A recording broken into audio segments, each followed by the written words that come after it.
I'm not trying to ramble. I'm trying to like give you a good picture of like the big, huge emotional highs in my life that led to bad outcomes, and how I came to a level where I was able to get this just even kill with emotions.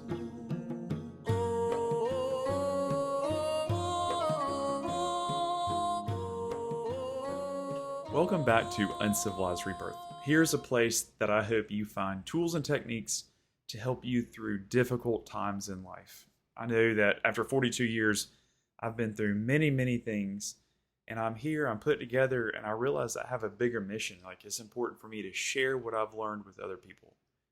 Over the past week, I'll do a video, and then I start thinking about, like, what am I going to do for the next video? And and sometimes I'm at a loss. Like I want to go back to like several months before and just redo old content. But I realize that this day I want to talk about emotions. And so I'll tell you this also, like I don't follow a script and I don't go and I don't pay for a coach to coach me on any of this. I just go from my heart, like what's on my heart to talk about. And so each video that I do is hopefully me improving on how I deliver that. So, emotions. I'm going to give you a little bit of my history on emotions, what I learned about emotions, and what I do with them now. Will it exactly play out like that as I speak? Maybe not, but I will do my best. And the hope is to get you looking internally at your own emotions and how they can help guide you or how they can jumble things up in the outside world. So, when I was a kid, I was raised that like no compassion from my father. If I cried, I was looked upon like with disdain. I was mocked, I was made fun of, and pretty much just treated really horribly for having emotions. I remember one time, still it sticks with me. I was 3 years old or 4 years old, and we were at the store. It was like a drugstore, and I wanted this Ghostbusters toy, and it was just the coolest Ghostbusters toy. And of course, I was told no. And the whole way home, I was just crying. Like there was probably something else going on I was super upset about, but this was the place where I was able to like express my sadness. And the whole way home, I was crying, like begging. I was like, I want the Ghostbusters toy, just crying. And the whole way home, my parents were laughing at me. My mother was laughing her ass off and started counting how many times I said it and just laughing at me. And like internally, that made me feel like shit. Like this woman, like, side note, for 18 years, she treated me like shit. So it's not surprising. But, and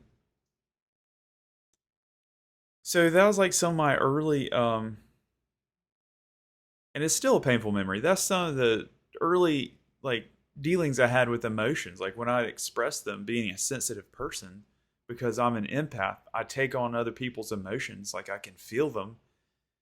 And I was expressing my own emotions because, like, honestly, as a child, I had a lot of trauma happen to me. And the whole family system pretty much just like shut me out when I got older and revealing that trauma. So as a kid, I had no way to express like my emotions. I had no way to like get counseling for the trauma I received, and all my emotions were invalidated. So if I'd get upset for them treating me like shit, I would get treated like shit even more. So I got to the point where I was just numb. By the time I was a teenager, I was fat, I was overweight, and just sad and depressed on the inside, like just mopey, just sad. And what I knew about emotions was like I don't express them. Like I don't suppress them, or sorry, because honestly, still thinking back is painful. So I didn't express my emotions. I had no validation on my emotions, and I didn't know how to express my emotions, and I didn't have a safe space for that. Of like, hey, you know what? Um, it's okay to be sad about that. You know, it's okay to be mad about that. Man, tell me about it. Are you hurting? You know, absolutely no compassion from these people. So I grew up, and my only escape was the military. Like when I was 16 or 17, in my heart, I was like, I'm going to get the fuck out of here. And the military is my escape because this place is a shithole. Like I fucking hated my life. Well, I was 11 the first time I wrapped a rope around my neck. I wanted to jump out of a tree and hang myself because life fucking sucked with these people. So I joined the military and it was my escape. I was like, yes, finally. Like I got there and I loved it. Like, I loved it. Like I remember the drill sergeants got in my face and they'd be yelling and yelling and yelling because they try to trigger dudes. They try to make people mad, kind of testing their emotions, get you to control your emotions. And the drill sergeants would get in my face and yell, and I'd start laughing. And this dude was like, "Man, why do you laugh about that?" I was like, "Dude, like, listen, like, the reason they don't make me mad is because I know these guys care. Like, they want to make us into soldiers." And like this one drill sergeant Menifee, this guy like genuinely cared. Like I honestly saw his heart, and like he cared.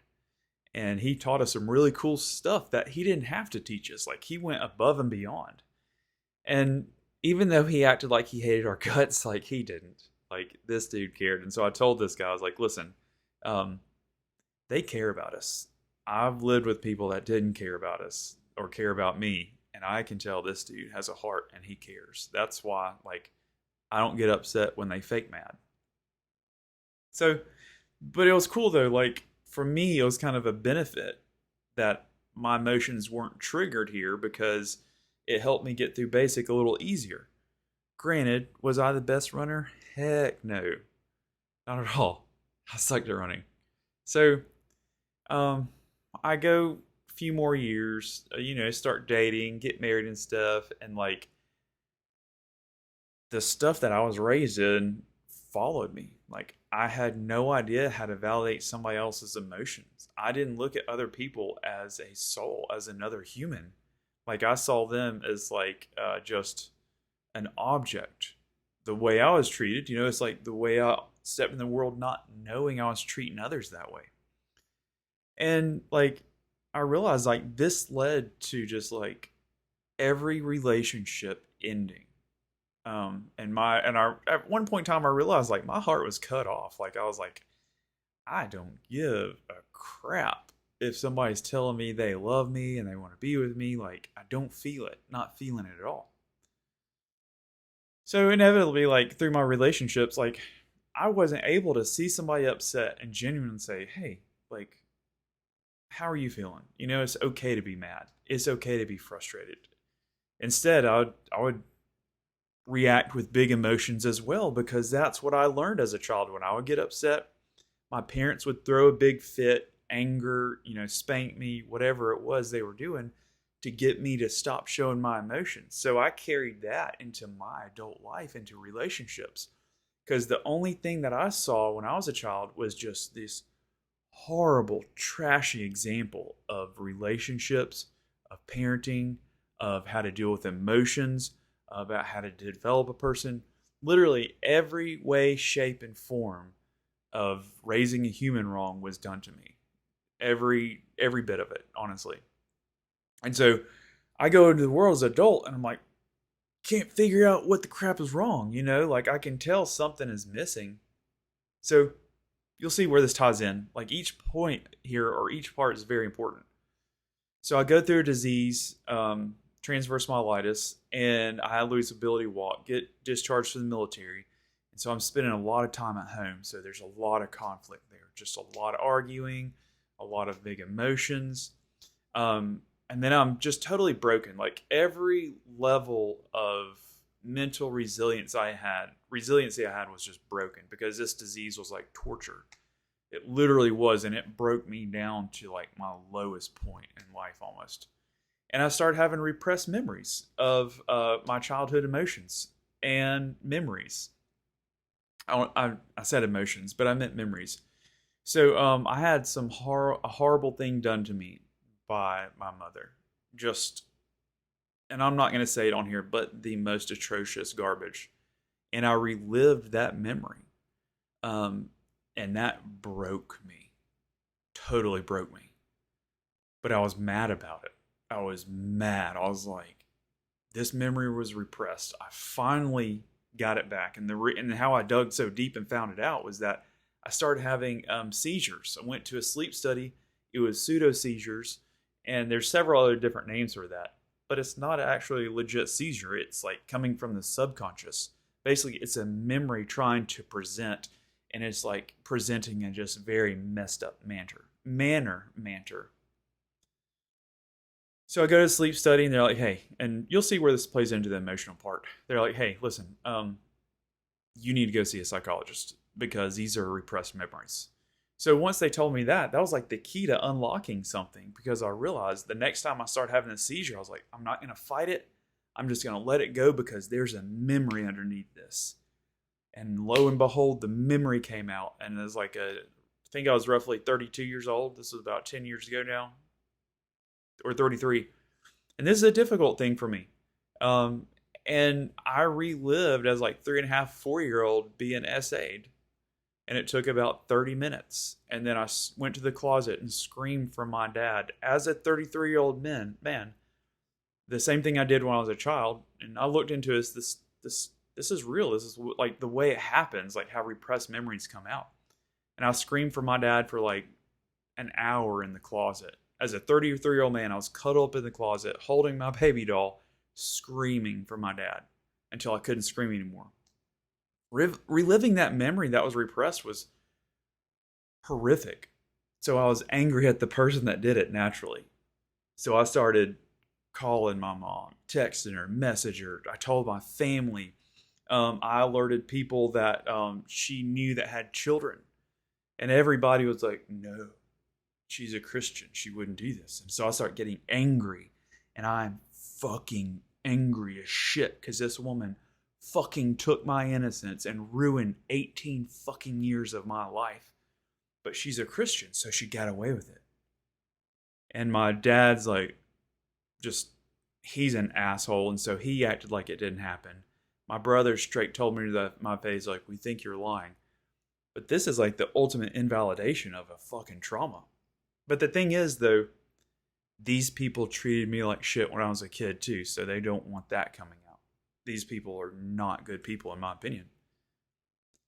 And you'll see where, like, this made me have the hugest blow up of my life of just rage because I was invalidated. They all told me I lied, and I was sitting here with this pain and this trauma, like fresh from when I was a kid, like fresh. And so I went and trashed her trailer. She lived in like this mobile home, and I went and trashed it. I was angry, fucking angry. Like, who wouldn't be when you remember that? And I let my emotions out, and I just trashed this place. And of course, I was in the wrong, completely in the wrong. And what sucks is, like, she got away with some horrible stuff, and then I got in trouble for getting mad about it and breaking stuff, which is really messed up in the grand scheme of things because she got away with being a monster, basically, but hiding behind Christianity. And it still sucks to this day. It really does. So I immediately turn myself in. I call the sheriff's department. I start searching for a place to go. I went to this place, River Oaks, to go seek help because I'm like, I'm just messed up. Like, I have just remembered this horrible trauma from my life. All the family, go read Internal Family Systems, and that will give you a good idea of how a family will kick out the truth teller or a person that doesn't toe the line with the family narrative. So I go to River Oaks. I spend 2 or 3 weeks there. I think 3 weeks. And it was great. Like, did a lot of deep digging, went through the rage cycle. I really got to talk about what happened, and I found a lot of healing. So I leave, and I learn about emotions. They start talking about how you feel. Angry, sad, like happy, elated, all this stuff. And then I learned about validating emotions. I had never, ever, ever heard anything like that. And I loved it. It was like, oh my gosh, this is the most amazing thing.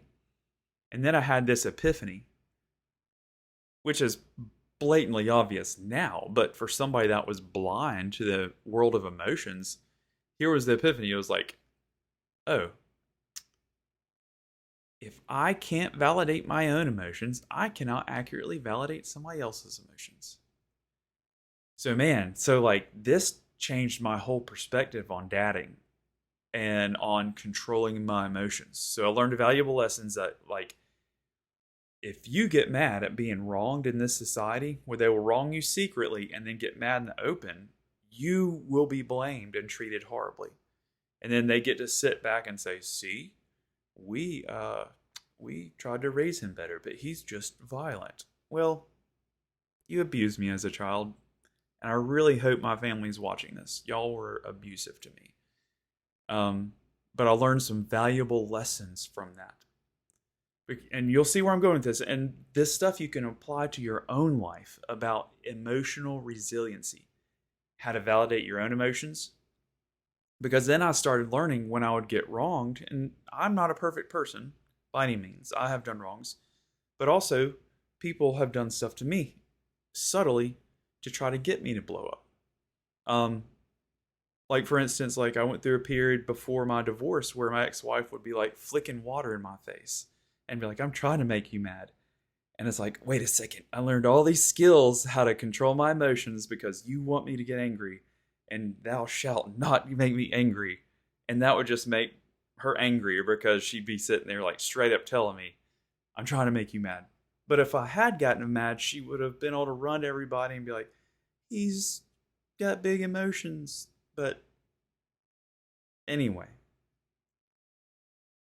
So, and I'm not trying to ramble. I'm trying to like give you a good picture of like the big, huge emotional highs in my life that led to bad outcomes, and how I came to a level where I was able to get this just even kill with emotions.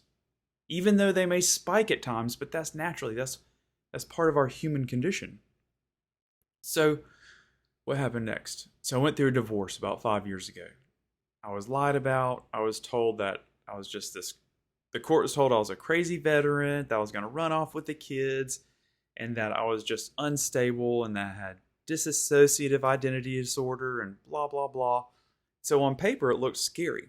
So they take away my kids, and I was a full-time stay-at-home dad.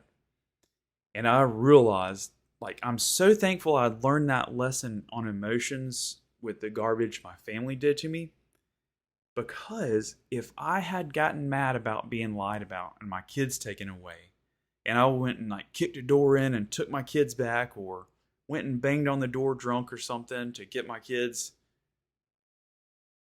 I would have been found guilty because I would have validated the lies that had been told about me. And they could say, oh, see, they're based in reality. Because what people will do, they will set up situations on purpose to trigger you. But when you start controlling your emotions, it takes away other people's power. So through that whole period of time of like, it was like a long time before I could see my kids. And then I only could see them supervised every 2 hours. And that was horrible. Like I wanted to get angry and mad. It was the most miserable experience because I was a full-time stay-at-home dad. Like I was an awesome dad. Like I took care of my kids, and now I'm being treated like I'm a threat to them. But the family court system is easily manipulated to serve people's purposes. So I learned to control my emotions, and you know how I did that? It was a sledgehammer and a tire. And what I would do is I would just let my anger out. Fuck these people and their lies. I'm going to go beat the shit out of this tire until I pass out. And that's what I do. I would and that brings tears to my eyes now because this was one of the most painful experiences of my life, having my kids taken away and being lied about when I am a protector of my kids. Like I am there. I love them. And so I would get angry. And right now, let me say this, like, as a man, it's okay to show emotions. Because right now I'm having a memory of the past And if I were to try to act like, oh, I'm just tough, it's like God gave me emotions to help be a guide, and it's okay. So let me tell you, if you're a man watching this, it's okay to get upset. It is. So I would get a sledgehammer and I would just beat the shit out of a tire until I would literally pass out on the ground and I couldn't stand up because I had so much rage in me over my children being taken away. And I would do that day after day after day. And I realized I was transmuting the pain. I was taking the pain of my children being taken away and putting it into my physical conditioning. Because you can't be taken to jail for hitting a sledgehammer on a tire, but you can be taken to jail for kicking a door in. The police don't care what these fucked up people did to you. If they see you lash out, then you're the bad guy. So I was like, fuck y'all. Y'all aren't getting my emotions this time. I'm going to release them in a healthy manner. And I did. And through that, I learned a massive levels of emotional control, like just insane levels of emotional control, to where I'm able to control myself so much better. So now, with having that emotional control, I'm able to take a step back and look at the structures of scenarios that are set up. Like, okay, this was done. I know this is not true, and I know the outcome hopefully is me getting mad. Well, okay, so how do I express my emotions and not get in trouble for it?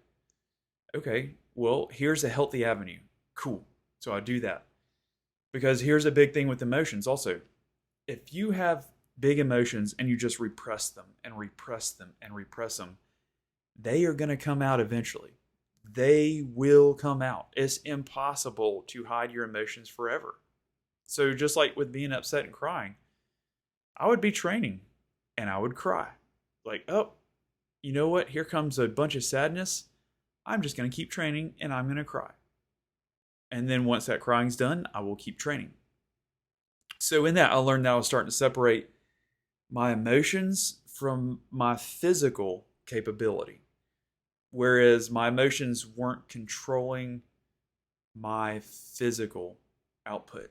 So I could separate the feelings from how I use my body. So I guess like a big takeaway is that for you, it's okay to have emotions. It's okay to get mad. It's okay to get sad. It's okay to get happy. It's okay to get elated. It's okay to get thrilled, upset, nervous, scared, like whatever the emotion is you have, it's there for a reason. It's not wrong or bad to have emotions.